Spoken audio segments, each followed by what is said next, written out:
ज्या पद्मभूषण अण्णा हजारे यांच्यामुळे ग्रामसभेला सर्वाधिकार प्राप्त झाले, त्यांच्याच पारनेर तालुक्यात मात्र प्रशासनाकडून ग्रामसभेच्या ठरावाला केराची टोपली दाखवत खासगी कंपनीचे लांगुलचालन केले जात असल्याचा धक्कादायक प्रकार समोर आला आहे। तालुक्यातील अस्तगाव येथे खासगी कंपनीच्या प्रस्तावित पोल्ट्री व कत्तलखान्यास ग्रामस्थांनी तीव्र विरोध दर्शवत ग्रामसभेत तसा ठराव केला आहे। मात्र प्रशासनाकडून याबाबत काहीच कारवाई होत नसल्याने ग्रामस्थांमध्ये तीव्र संताप व्यक्त होत आहे। निसर्गाचे वरदान लाभलेल्या अस्तगाव शिवारात ऊर्जा फूड या कंपनीने पोल्ट्री शेड्स व कत्तलखान्याचे बांधकाम सुरू केलेले आहे। यामुळे गावच्या परिसरात मोठ्या प्रमाणावर प्रदूषण होऊन गावकऱ्यांचे आरोग्य धोक्यात येणार आहे।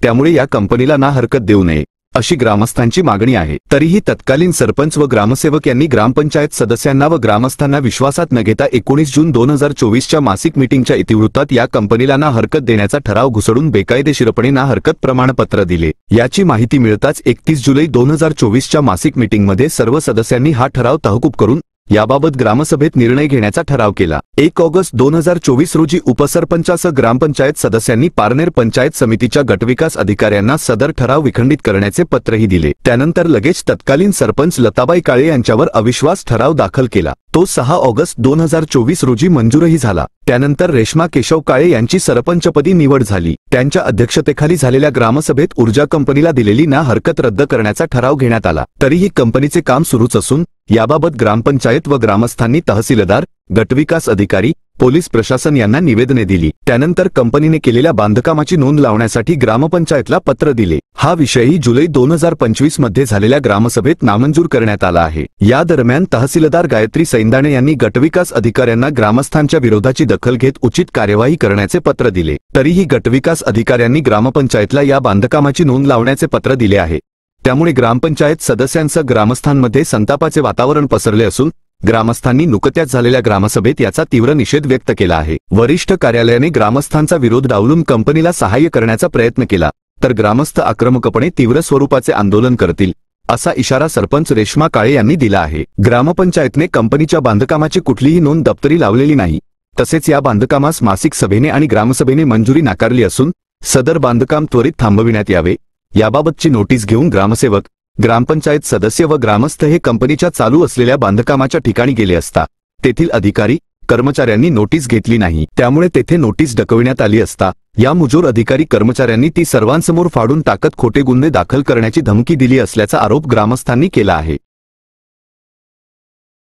पाठीमागच्या काळात आमच्या गावातून ऊर्जा फूड प्रायव्हेट लिमिटेड कंपनीला गेलेला ठराव, मासिक मीटिंगमध्ये कुणालाही विश्वासात न घेता दिलेला ठराव हा सदस्यांना किंवा ग्रामस्थांना मान्य नाही आणि तो कदापि मान्य होणार नाही। जो ठराव दिलेला आहे तत्कालीन सरपंच आणि ग्रामसेवक यांच्या मार्फत गेलेला आहे तो ग्रामस्थांना किंवा सदस्यांना विश्वासात घेऊन गेलेला नाही। त्यामुळे सदर ग्रामपंचायत अस्तगाव व अस्तगावमधील ग्रामस्थांचा याला कडकडीत विरोध आहे। राहिला प्रश्न बीडीओ साहेबांचा, बीडीओ साहेबांना आम्ही कागदोपत्री 1/8/2024 रोजी अर्जाद्वारे या गोष्टीची कल्पना दिली होती, पण बीडीओ साहेबांनी त्याची दक्षता घेतलेली नाही। शिओ साहेबांनाही आम्ही या गोष्टीची कल्पना दिलेली, तहसीलदारांना सुद्धा या गोष्टीची कल्पना दिलेली, पण तथापि ही कंपनी कुठल्याही प्रकारे ग्रामपंचायतला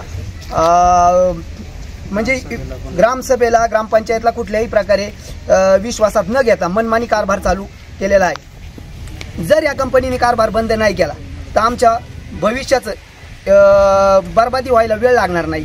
पहिली गोष्ट, ह्या कंपनी विस्तार अधिकाऱ्यांचा फोन आलता की तुम्हाला सरपंच कर जमा होईल। आम्हाला विस्तार अधिकाऱ्यांना माझं सांगणं आहे आम्हाला भीक नको पण ते कुत्रा आवरा अशी गत झालेली आमची। आम्हाला कुठल्याही प्रकारचा ग्रामपंचायतला कर नकोय।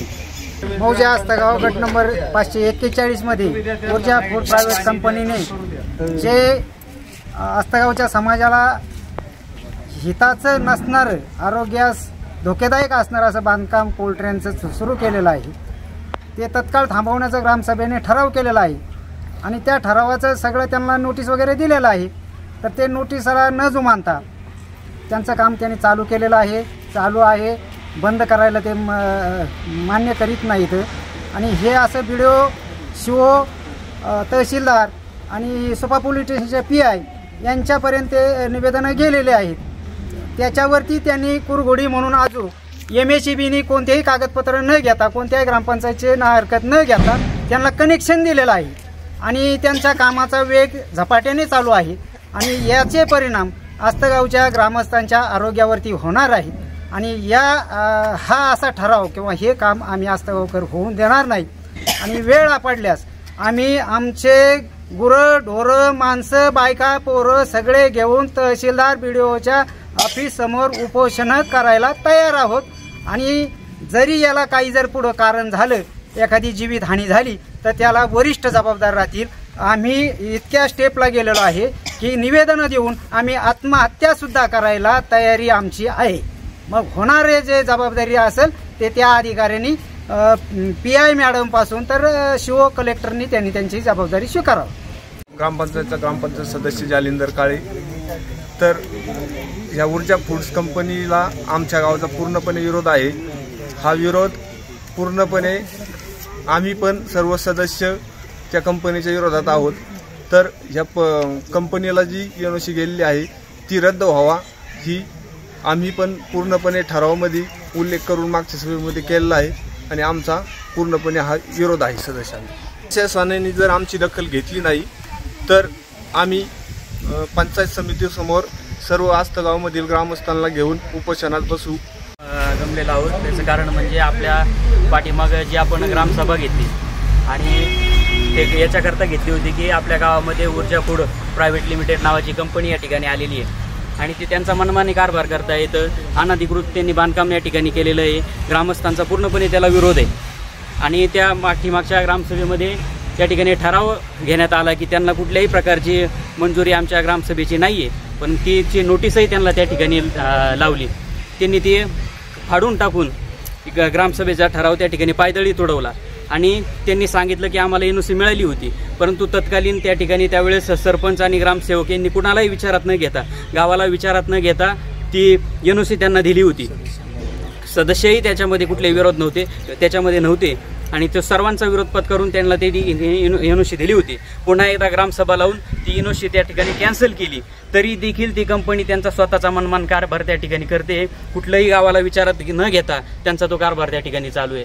आज जर खऱ्या अर्थाने पाहिलं, माहितीच्या अधिकारामध्ये ग्रामसभेला एवढा अधिकार आहेत की ग्रामसभेचा ठराव कुणीही बदलू शकत नाही, परंतु आज त्याचं पत्र तहसीलला दिलं, BDOला दिलं, तर त्यांच्याकडूनही कुठलीही कारवाई होत नाही। आज अण्णासाहेब हजारेंच्या तालुक्यामध्ये आज अशा प्रकारचं गोष्ट घडतायत, तर आपण आमच्या गावाने दात कुणाकडे मागायचे हा खूप मोठा प्रश्न या ठिकाणी आहे।